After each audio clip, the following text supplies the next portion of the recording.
Hello po sa inyong lahat mga ka-crypto. Ako po si Pinoy Crypto Trader at sa video na ito ay atin pong pag-uusapan ang tungkol sa balitang ito. Kung saan ang sabi po rito ay Near Protocol ay $6 amid network growth nearing 1 million accounts. Ayan. Mukhang itong si Near ay parang tinatangka po niyang akyatin ang presyong $6 sapagkat yan $6 sapagkat ang dahilan po nito or parang yung nagbibigay po sa kanya ng lakas para akyatin ang presyo na ito ay dahil po sa kanyang lumalagong network kung saan ay ayan umaabot na po sa 1 million ang bilang ng mga may accounts dito kay Near Protocol. Kaya sa madaling salita ay marami pong gumagamit nito or maraming nagkaka-interest nito. At syempre kung maraming nagkaka-interest or maraming gumagamit nito ay nagdudulot po yan ng demand. At yan yung parang humahatak sa kanyang presyo para ito ay umangat. At ayan, bago po tayo magpatuloy ay nais ko lamang po munang bigyang linaw ang aking disclaimer kung saan ang nilalaman po ng video na ito ay hindi po ito isang financial advice. For education and information purposes lamang po ang layunin nito. At ayan, ang Near token ay kasalukuyang nasa isang bullish run kung saan ay meron po itong target na $5.89 habang ang mga unique accounts ng network ay malapit na po itong umabot sa bilang na 1 million. Habang tumataas ang momentum ng bull run, ang Near token price ay sinusubukan po niyang targetin o akyatin ang presyong $5.89 at ang unique accounts ng network ay ayan malapit na po itong umabot sa bilang na 1 million kaya napakalaki po niyan. Kaya ayan ang Near token breakout run sa market cap na $5.56 billion. Ang Near Protocol ay nakakaranas po ng recovery rally na tumaas po ng 9.49% sa nakaraang 24 oras. Habang tumataas ang demand para sa Near token, ang trading volume ay tumaas po ng 98% sa parehong timeline or panahon. At ayan, may chart po tayo rito ng Near Protocol. Daily chart time frame po ito mula kay Coinbase.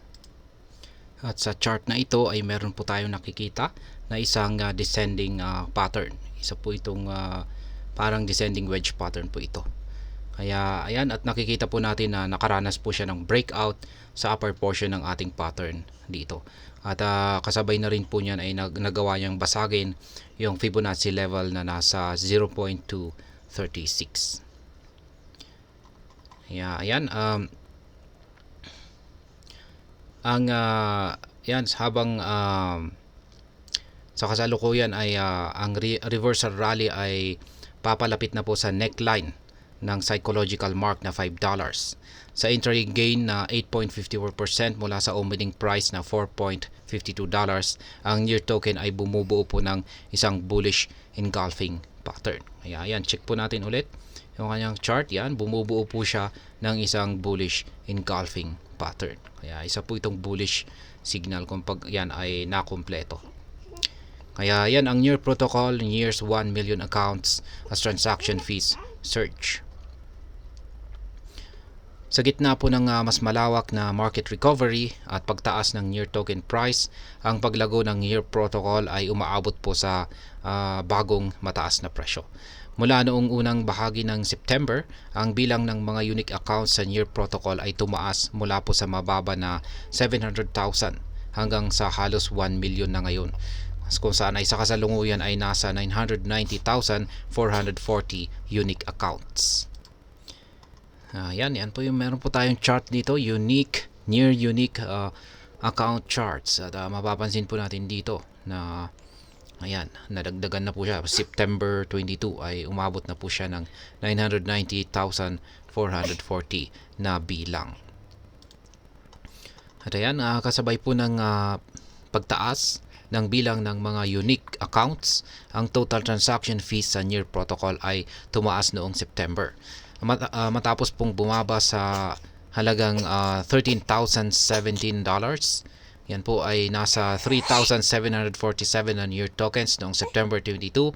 Ito po ay tumaas ng $20,379 or 4,366 near tokens sa gitna ng pagtaas ng mga activities dito. At ayan po ang kanyang transaction fee chart at makikita natin dito na ayan, pataas po. Ayan, tumataas yung kanyang line chart dito. Ayan, habang tumataas po ang transaction fees at mga unique accounts, ang kabuuang kalusugan po ng network ng Near Protocol ay nag-i-improve na rin po or talagang mas lalong gumaganda. Well, Near token price hit $6. Yan, ito po yung gusto nating malaman dito. Magagawa nga ba niyang patamaan ang presyong $6? Ngayon, ang bullish engulfing candle ay nagmamarka po ito ng isang post-retest reversal mula sa kanyang broken resistance trend line. At ito po ay lumalampas sa 23.60% ng Fibonacci level. Batay po sa Fibonacci levels, ang susunod na resistances ay nasa 38.20% at saka 50% levels, kung saan ay nasa mga presyong $5.32 at saka $5.89 ayon po sa pagkakabanggit. Ayan, sa kabila po sa kabilang banda, ang pagkabigo na lumampas ang presyo nitong si Near Protocol sa $5.30 na presyo ay maaari pong magdulot ito sa kanyang pagbaba sa presyong $4.62.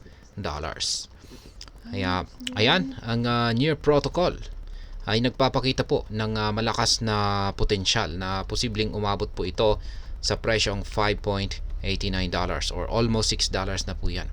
Lalo na sa patuloy na pagtaas ng mga unique accounts nito at ang kanyang transaction fees. Ang mga technical indicators naman ay nagpapahiwatig ng isang posibilidad na karagdagang pagtaas. Ngunit ang mga retest at sideways movements nito ay maaari pong mangyari bago magpatuloy ang kanyang bullish trend. At ayan, at hanggang dito na lamang po tayo sa video na ito mga ka-crypto. Sana po ay inyong nagustuhan ang aking paliwanag dito. Kung inyo po itong nagustuhan, ay pakiclick lamang po ang like button nito. Para naman po sa mga bago lamang dito, kayo po ay aking inaanyayahan para mag-subscribe. Pakiclick na rin po ang bell icon nito dahil ito po ang siya magsisilbing notification nito sa mga bago kong videos na akin pong ina-upload sa aking YouTube channel na ito. Marami pong salamat sa panonood. Ingat po tayo lagi at God bless po sa ating lahat.